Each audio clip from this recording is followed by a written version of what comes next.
Hi, everybody. My name is Paul Golan. I'm Executive Director of the Society for Humanistic Judaism.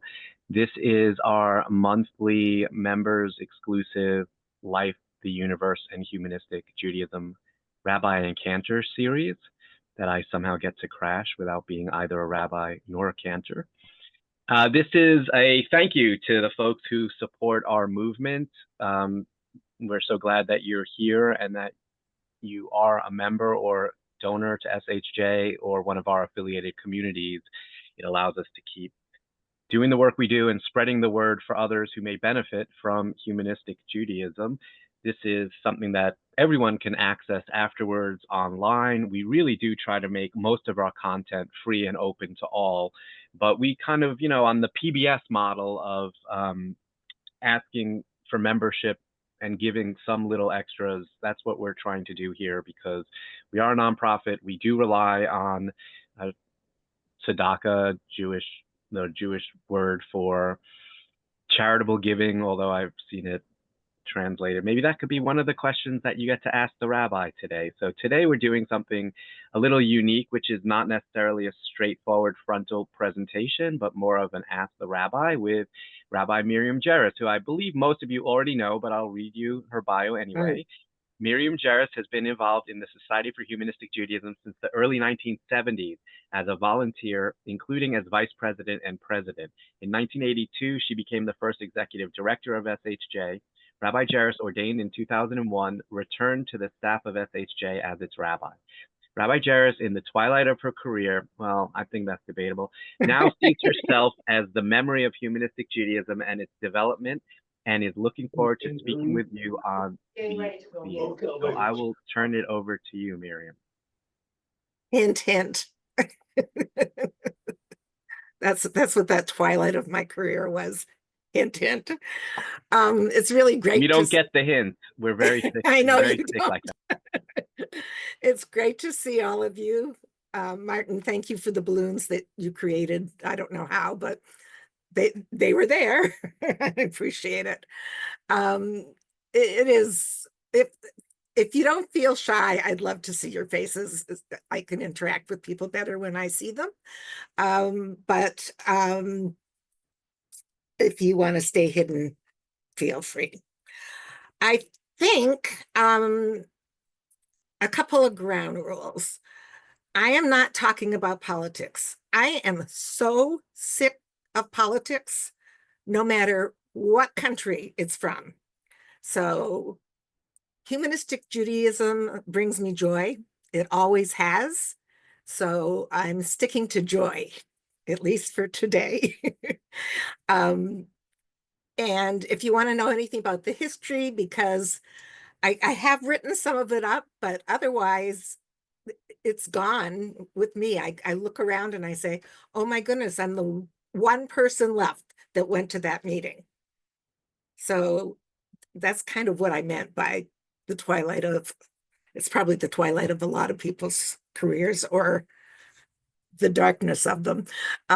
Anyways, how about putting up your hand or just start talking, and I'll respond to you.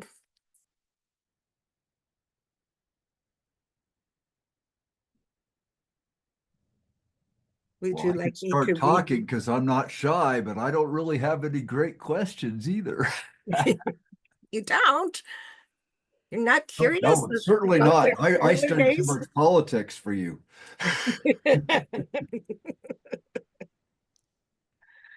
Rabbi Miriam? Yes. Hi. Did you always want to be a rabbi? And if not, what changed? Okay, so I am not very original in my desire. I have a colleague who did her PhD work on why and how women become rabbis or become interested in being a rabbi. And for more than 80%, it's because of their bat mitzvah experience. And that same thing happened to me. Mine came because my Orthodox grandfather, who was Orthodoxish, actually came to the Reform congregation on a Friday night.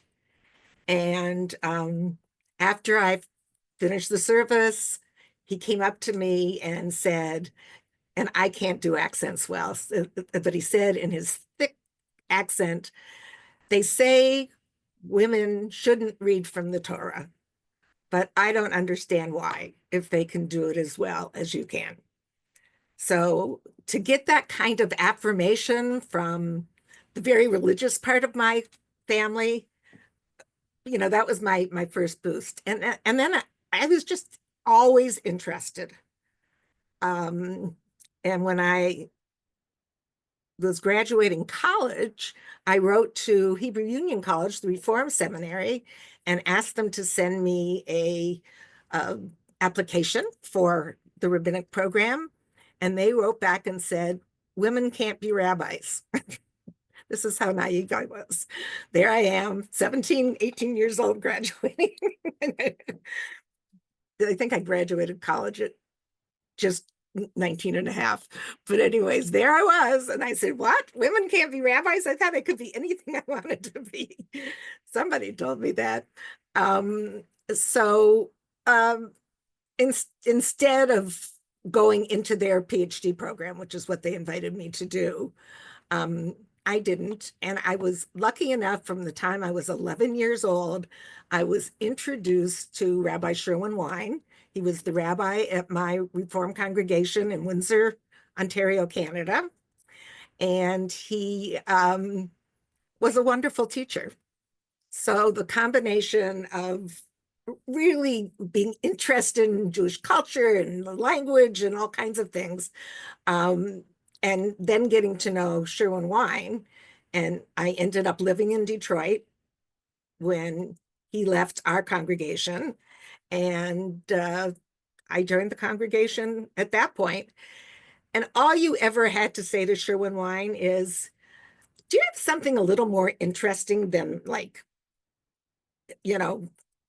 lists of things or, clerical work to do? I'm really interested in getting involved.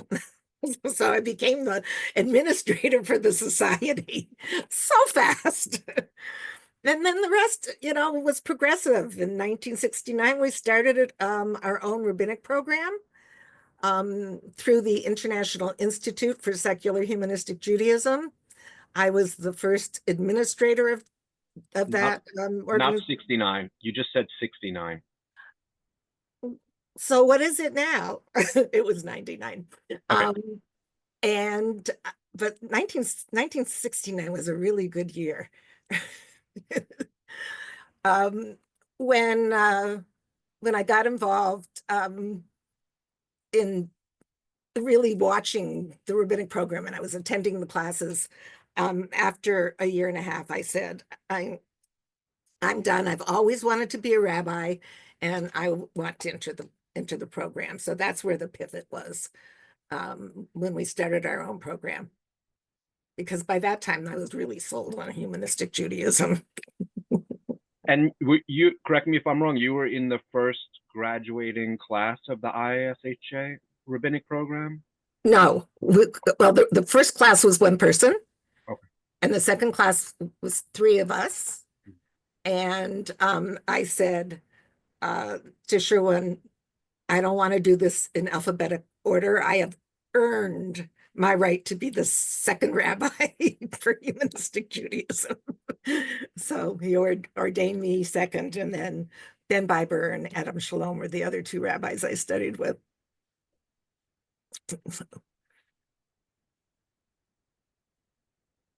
Other than not knowing what year it is, I'm fine. What else, folks?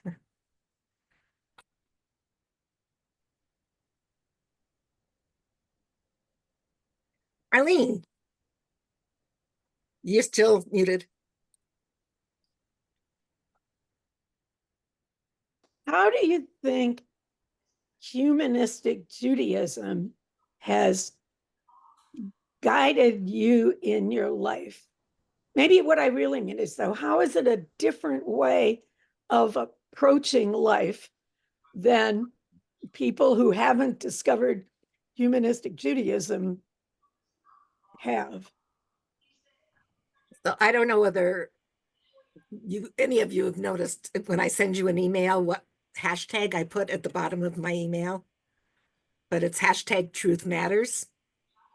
And that was originally what was really pushing me. I couldn't continue to say the things that I just did not believe. And I went to temple all the time because I like the services and I like the music. And then, you know, the problem is when you become educated and understand Hebrew, even when they speak Hebrew, you understand that you don't really believe it. So that was my problem. And I always look at entering humanistic Judaism as the freedom to be my entire self. I didn't have to leave very much at the door.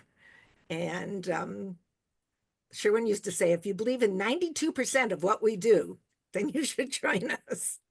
I've never measured. I don't believe everything anybody who has ever been a humanistic Jew has said, but I certainly, in terms of the philosophy and the way we celebrate holidays and the way we look at Jewish culture and our role in it, and ceremonial experiences as humanists is so much more fulfilling than anything else I've ever seen or done. So that was my thrill right there, to be able to be authentic. And I'm kind of a glot kosher humanist. So, hi, Paul. You're on mute. Okay. I've been a member of a Reformed congregation all of my life, 81 years. And increasingly, I'm finding that the rabbi is talking about Torah as metaphor and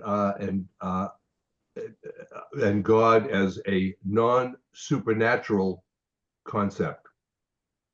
Other than that, where does humanistic Judaism separate itself from Reformed Judaism? Well, we always say we say what we believe and we believe what we say. And that fits me perfectly because I'm quite a literalist. I don't need a metaphor to talk about the things I believe. I just live them. And it never made my Jewish experience any richer to have a metaphor. Even if that meant I could say all the language that Jews have been saying for many years. That just wasn't a need of mine. I had always rather said what I really believed. So is that satisfying? I don't know. If I understood even the questions I'm asking, I probably wouldn't be here. Martin in the chat says we're massively more inclusive, but I want to like extend out on that a little bit also, if I can just jump in on it. I think they leave the door open for full-on belief of the God in the sky, or God as a metaphor. I think Reconstructionist goes a little further with God as a metaphor, but in both those cases, there are still aspects. I think Recon is mostly past this, but there are still aspects that privilege Jews over non-Jews because you're in a religious setting. So for example, now in Reform settings, you can have people who are on Jewish get a Torah honor as far as an aliyah, but my understanding is you still have to be Jewish to read from the Torah. Like there are still boundaries around the ritual practice of Judaism because they still see it as a religious practice. And my understanding of what we're doing in humanistic Judaism is that it's cultural and therefore there are no boundaries. Anybody can do it. Anyone can participate. We're doing this as an expression of our cultural identity, not as a religious expression. Although, that's kind of hard to fully explain when you walk into one of our communities and you see a rabbi on a bima singing songs in Hebrew on Shabbat and tell people this is not religion, but so it's non-theistic religion, but it's done in a cultural way, and therefore the borders that are maintained, even in Reform Judaism, for us, we have no need to maintain it. People who are Jewish, people who are not Jewish, people in between can do all aspects of our ritual practice. I think that's a big distinguishing factor, and the result of that is Reform Judaism still has challenges around intermarriage. They still do. They're super inclusive in certain ways, and yet there are still borders that pop up all the time, whereas we get to flat out celebrate it. We actually say multiculturalism is a great thing. Having multiple cultures under the same roof is not a conflict for us, and that's what the result is of not having the religious boundaries that they still maintain. And yet, in my congregation, the congregation that I belong to, one of the rabbis is a gay woman, so everything is celebrated. It's very open. Does she officiated intermarriage? You'd be surprised, Well, yes, there Not- are languages. Not all Reform rabbis do. Yeah. Many have restrictions about it. Many will sit the couple down and say, are you going to raise your future kids that you're not even thinking about right now Jewish? There are the boundaries that you don't necessarily see until you bump up against them. And then people are surprised to learn of them. So anyway, but overall, I think Reform Judaism compared to what it was 30 years ago is much more inclusive, much more thoughtful about how they go about things. Oh, thank you. Yeah, I want to make sure I'm very direct when I speak. So I want to make sure that you understand when I say something, I'm talking about what fulfills me. And I'm not excluding people who feel differently, think differently, find other things more interesting. And so that's very important to me, that I'm not, if I'm not saying what you believe, it's not because I don't think you have the right to believe it. I think you have the right to believe anything you want. I respect that. I appreciate it. Thank you. Solel? Hey, I'm saving you for last. I'm saving you for last. That's what Jonathan said. I'll get to you. I Hi, it's Soleil, like Cirque du Soleil. Thanks. Oh, Cirque du Soleil. Yeah. So I grew up at Birmingham Temple, and over the years, my parents were one of the original, couples and all. But over the years, Zionism was very much talked about, but it was also talked about in a more secular way. And I'm struggling with how to speak to what's happening over in Israel right now, and be respectful on so many levels and beliefs, but watching something that I feel Rabbi Wein would be looking at and just like, not so much flummox because he's much smarter than I am, but at least surprised, I guess. I don't know. I'm looking for some help, some support on how to place being a secular, Birmingham Temple Jewish in the world as it exists right now there. Yeah, I think one of the ways to do it, and I know it's difficult because we're Jews, so that already puts us in closer contact to Israel than other people. However, I think if you look at it, for example, Ukraine and Russia, or some of the skirmishes in Africa, and you want to talk about human rights when you're not quite as closely connected to it, because so there's a couple of things. When somebody says, what do humanistic Jews believe about? You know, you can't answer that question. So what do any of us feel about what's going on in Israel? And what's what that's going on? You know, is it government? Is it military? Is it the people who live there? And the thing is it's multi-leveled. What I can say about humanism is that we always consider the human beings and the dignity and the right of all human beings to be free and to be fed and things like that. So without getting involved in a major discussion about the specifics of what's happening in Israel, I think that if you back up a bit and just look at it as a humanist who is also a Jew, you can make some decisions. There's all kinds of organizations, both in the United States and in Israel, that would support a humanist perspective, that would give the rights of Israel to be free in its own state, would give the rights of the Palestinian people to be free. So, and it's too complicated. I mean, it's very complicated. And I don't, like, when I said I didn't want to talk about politics, this is one of the politics I didn't want to talk about. But you asked a different question, which is why I'm spending time with it. Thank you. Is there still, I knew there were years ago, secular community within Israel that I guess I just never hear about it anymore. There was a woman, I don't know, in 2001 or whenever we were in New York or something, and there was a woman who was leading a secular Jewish group. I don't know if she was a rabbi in Israel. Does that even still exist? Uh-huh.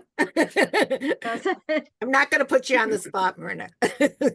It very definitely exists. And it was probably Rabbi Savan Moss, who went through our program in the United States and became the first humanist rabbi in Israel. And she's now head of their rabbinic program, and more than 30 rabbis have been ordained in Israel. Is there a link someone could put to that? I'd love to just be Yeah. able to see what they're doing. Do you want to put, Paul, Yes, you know, I'll put it in the chat. the Tumura? Awesome. Thank you so much. You're welcome. You're welcome. Eva, Wow, you're going to let me talk. I am. Actually, it's not the talking that I want to do. I have an important question. Okay. As a rabbi, are you finding now, both in Detroit and as you travel around in our movement, that as we're trying to open the doors and grow the movement and, you know, reach out to young people, that a lot of people are coming into the movement who are not either educated in what secular humanistic Judaism is, or want something much more open, which is much more similar to, say, Reconstructionism or renewal.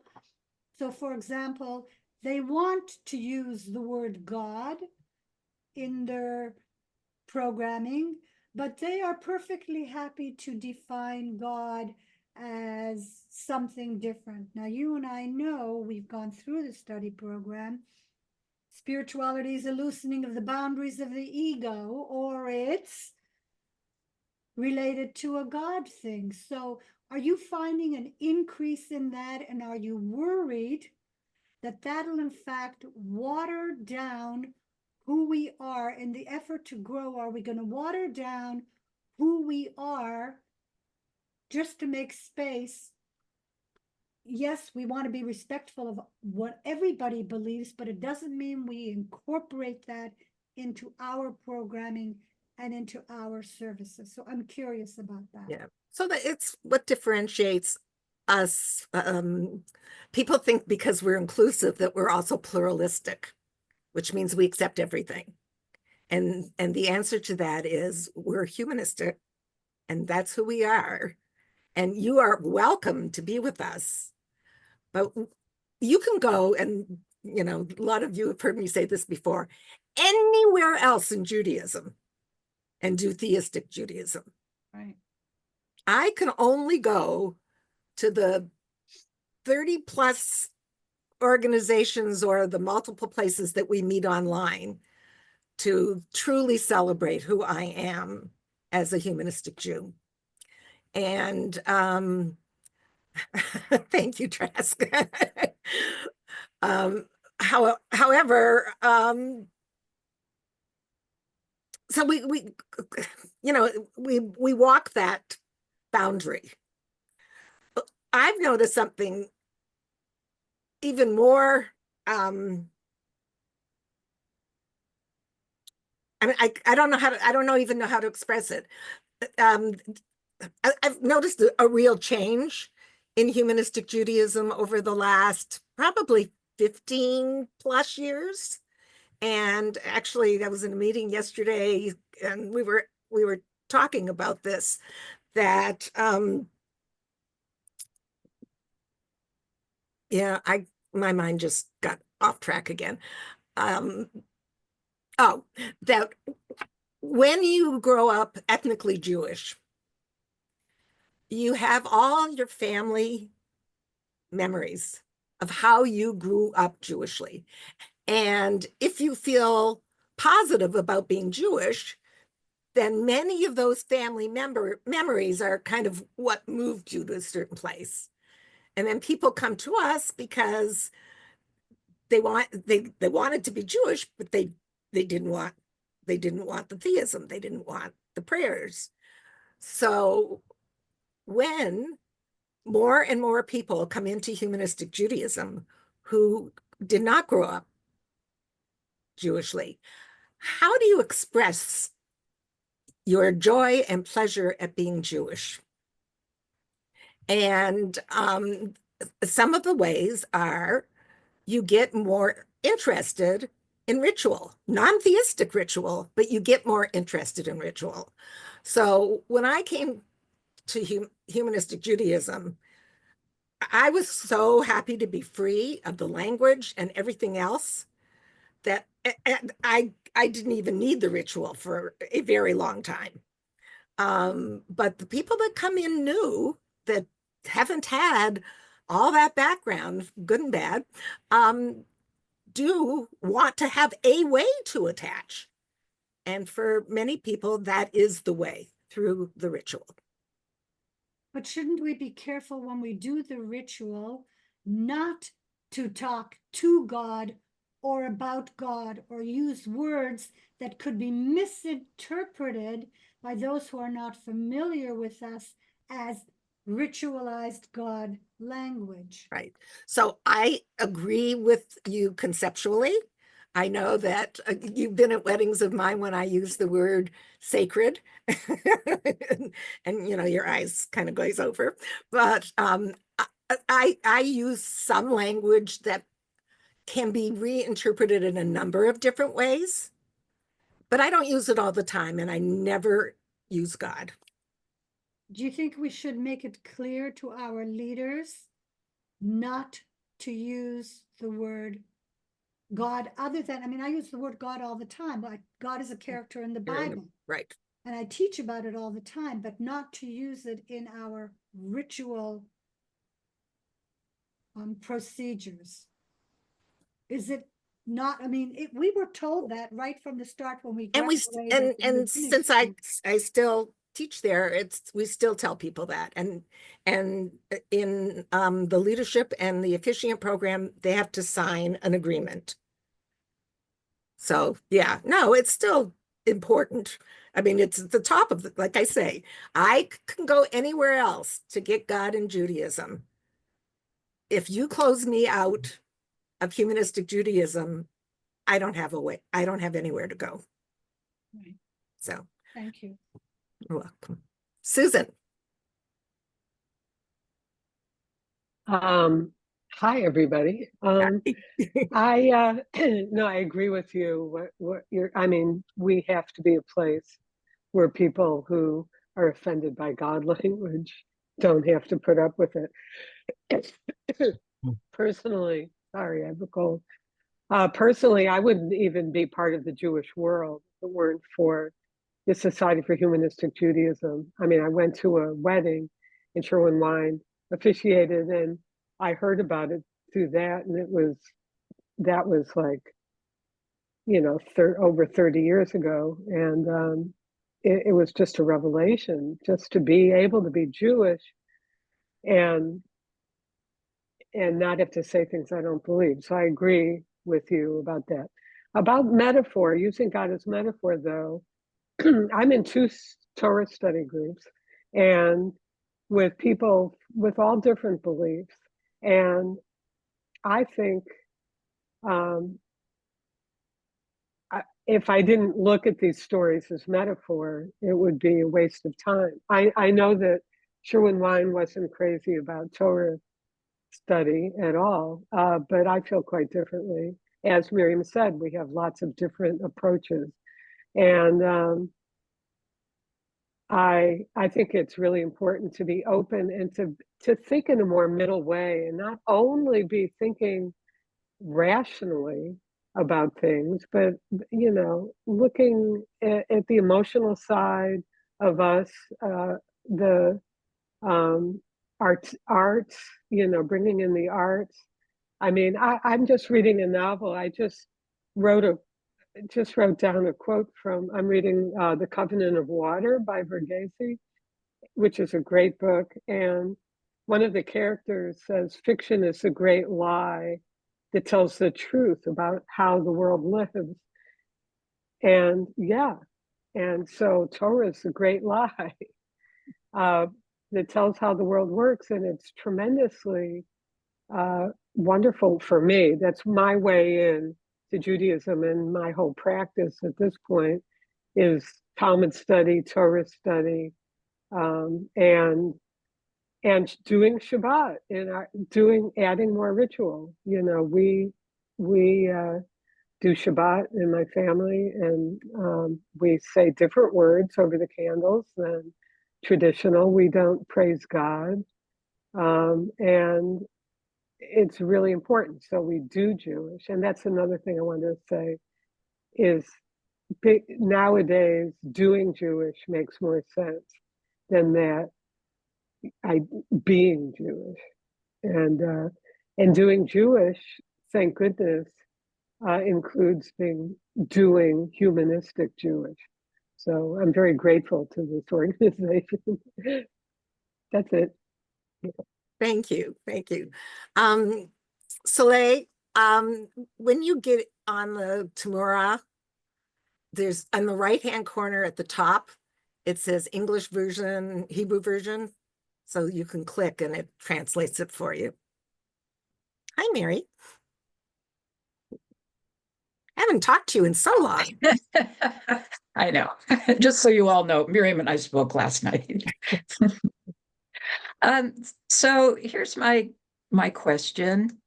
Humanistic Judaism was started as organizationally as community organizations.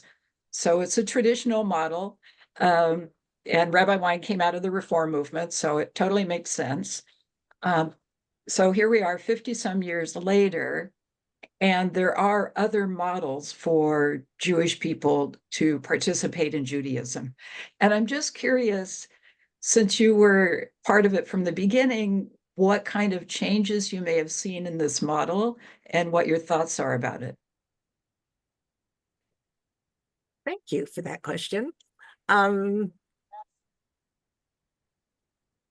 know, the organization started with Sherwin-Wine and Rabbi Daniel Friedman, who was also educated as a Reform rabbi in Illinois, and Philip Spector, I think that's what his name was, still.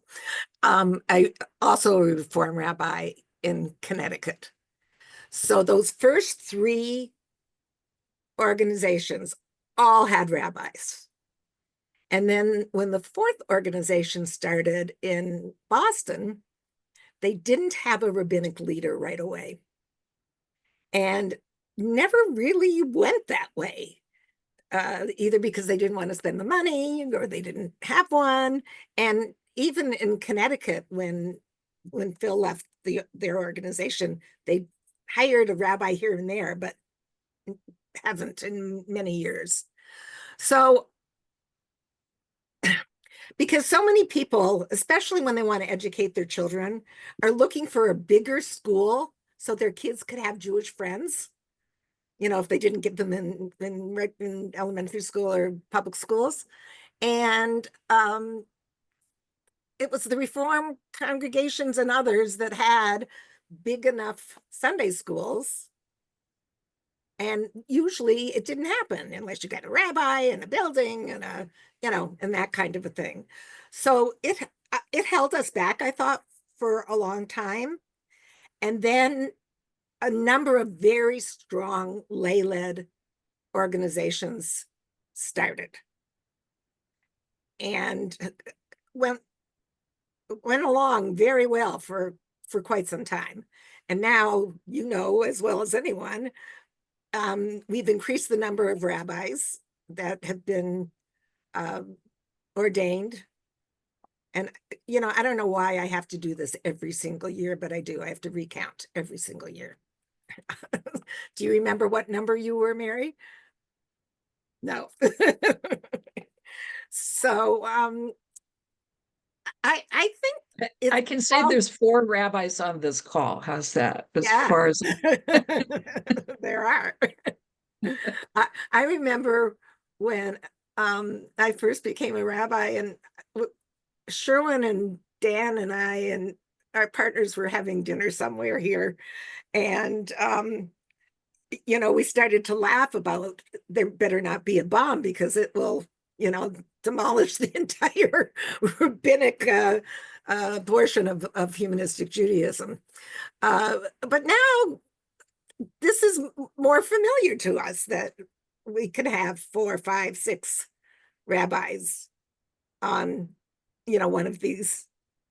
And also I've seen that the rabbis are enjoying the smaller communities more than wanting to build some huge organization that costs everybody a lot of money. I think there's that feeling that we don't want to spend a fortune on buildings and, overstaff, a small community with 30 families. So I'm open to both to what makes people happy. And I think that we now have an education system in place for 25 years, 30, that trains people at many levels. And also, who asked me about, do you find that the people are less trained? I find that people coming into humanistic Judaism who have Jewish background but never practice or never had any Jewish background and want to embrace it, that they know way more than a lot of Jews. And it's kind of why I have this very specific way of approaching cultural conversion or adoption, as we call it, because I don't ask a Jew when they join, how much do you know? So I'm not going to ask as a condition of membership how much somebody knows if they are not Jewish. I can certainly ask, how much would you like to know? What would you like to know? But I just can't do that. I find it offensive. It bothers my inclusivity. I guess, neurosis.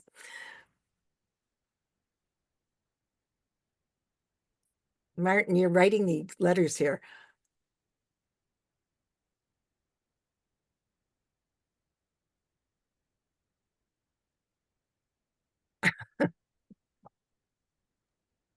Okay. Yeah, and what Martin was talking about is the expanding of what we do. Early on, if somebody walked into one of the 3 or 4 communities with a kippah and a talit on, there would like be this like freak out. Who are these people? Why are they here? We don't do that here. And as the years have gone by, I see more and more pictures from communities where the kids have a talit on for bar mitzvah and even a kippah. And they don't measure it the same way we did as separating ourselves from God. They see it as a symbol of Jewish identity. So I've had to kind of get used to it. But I see the intent of people who may do things that have never meant that much to me, but it truly means something to them and enriches their lives in a way that's amazing.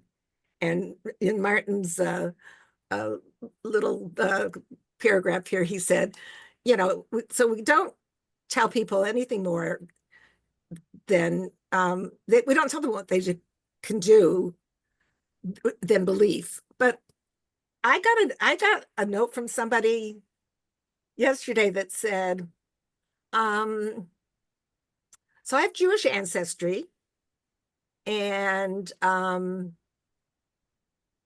but I believe in the divinity of Jesus Christ. Would I be welcome in a humanist community? And he didn't say as a member, would I be welcome? So I said, absolutely, you'd be welcome. However, you need to understand what we do. And we'd be happy to have you join us. It's when you get the people in who see that you're kind of pluralistic and really want pluralistic. I mean, some of our communities have gone through, can't we put a Christmas tree up in our community? That's diversity. And there's been many discussions about it. And I think in most cases, people have said,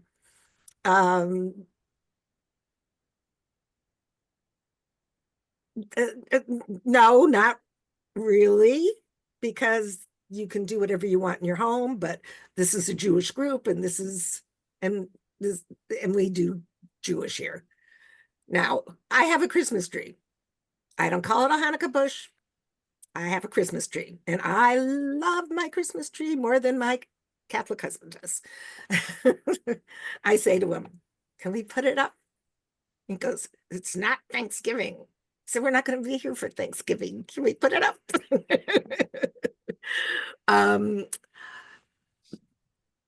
There was something else that I was thinking about. Oh, how many rabbis are there currently in the movement? I said, I knew somebody was going to ask me a number. I think we're close to 30 here,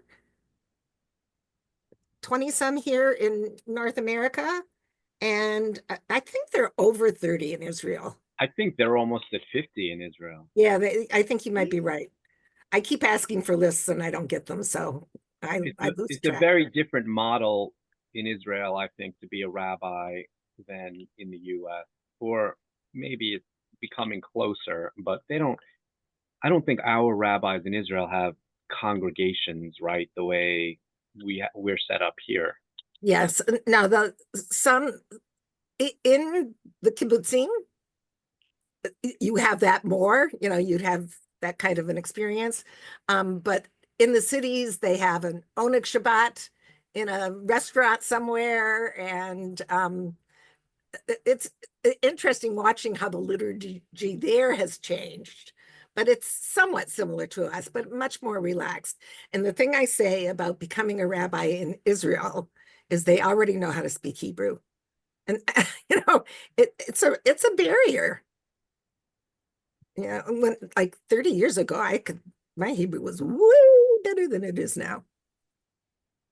Miriam, can I just very quickly respond to something you said? Sure. You talked about conversion. You remember the song "To Know You is to Love, Love, Love You"? Uh-huh. So I believe that that's true of Judaism too. And in my perspective, one of the views about becoming a Jew is to learn to love the Jewish people. How can you love something that you know practically nothing about? So I actually think it's important to know a bit more about our history, our philosophy, and our culture. I just want to leave it at that. Yeah, I know what you think. But would you ask the same of a Jew? The Jew is a Jew because he or she was born a Jew, and some of them are totally losing their Jewish identity because they know nothing about Jewishness. So that is your evidence that if you don't know about Judaism, it really has no significance for you. Yeah, but I would rather be in the position of saying to people exactly what you said. You need to know about Judaism, the Jewish people, to really engage with us and love us, and feel a part of us. But I'm not going to make you do it before I say, come join us. And I mean, I see the edge in all of our communities. There's an intense education program, and has gotten, as Susan spoke to, a lot more interested in the traditional texts. So we have Bible, Torah study in many of the communities, and we have a Talmud study with SHJ and in the city congregation, the two I know of. So so we did do that. How many? Thank you. Very interested. There are more in Israel. Okay, so the reason that there are more in Israel is because they already know how to speak Hebrew. That is, so many people ended up staying in our leadership program who would have made wonderful rabbis.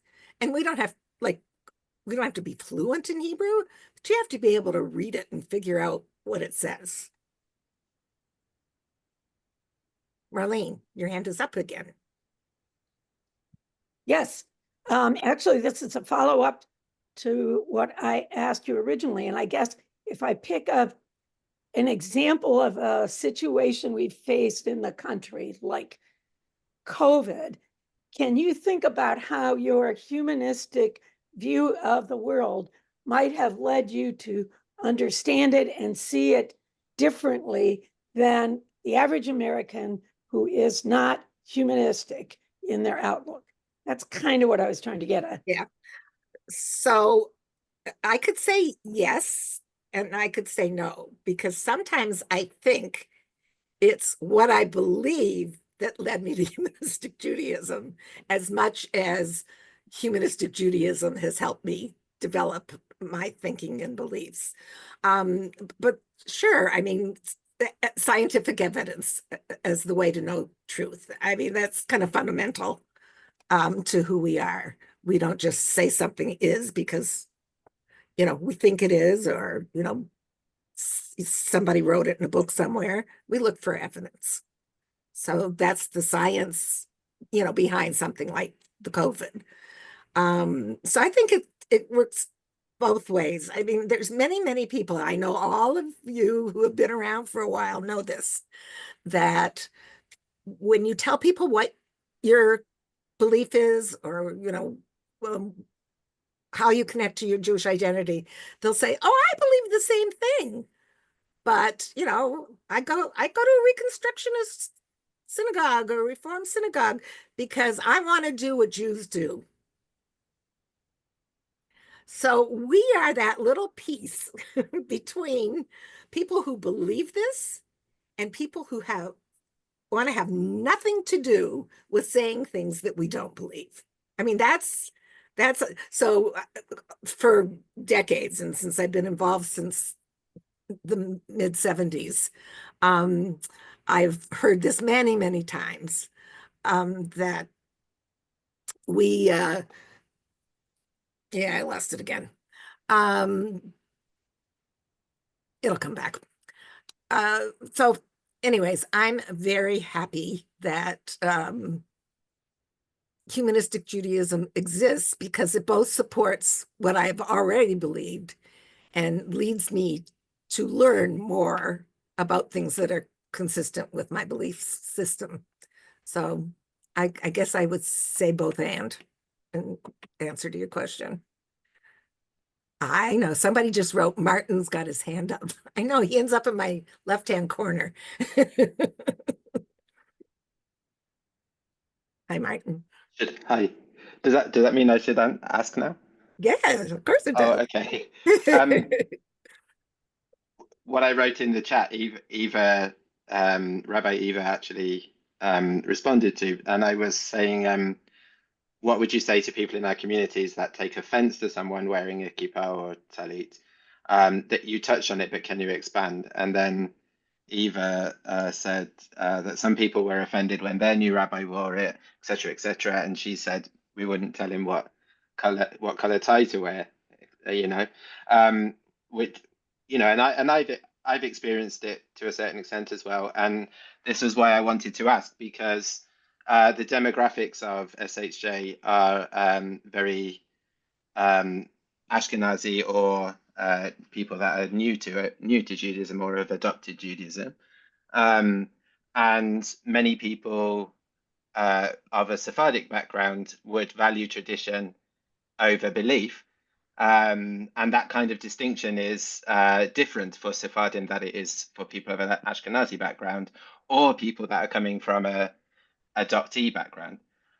So I wondered what your thoughts were on that demographic within SHJ and why you think it attracts that certain types of people. Is my question clear? Yeah, so I graduated and was ordained in 2001, and my very close friend Eva Goldfinger had this made for me, and I typically only wear it. So it says Ori B, my light is in me, V'gambach, and in you. And on the bottom, it says, I got to get my hands right, but air, which is this one, Miriam, which is Miriam's well, which is from the Midrash. It's the story of Miriam having a well with her throughout the desert. So, so I typically wear this when I'm co-officiating, because one, I'm a woman, and two, I'm short, and they think I'm the caterer or the florist or the cleanup crew, even though I usually would dress up. So that's when I wear it, and I still love it. But as for me, it's a professional identification. But I can see why other people like to wear them. Martin's is very nice.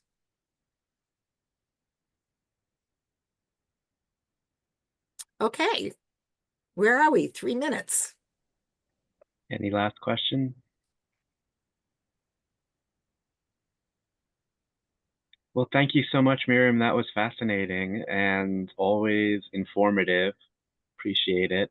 Thank you, everybody, for coming. We're back again next month, third Thursday of the month, and it will still be before Hanukkah, remarkably.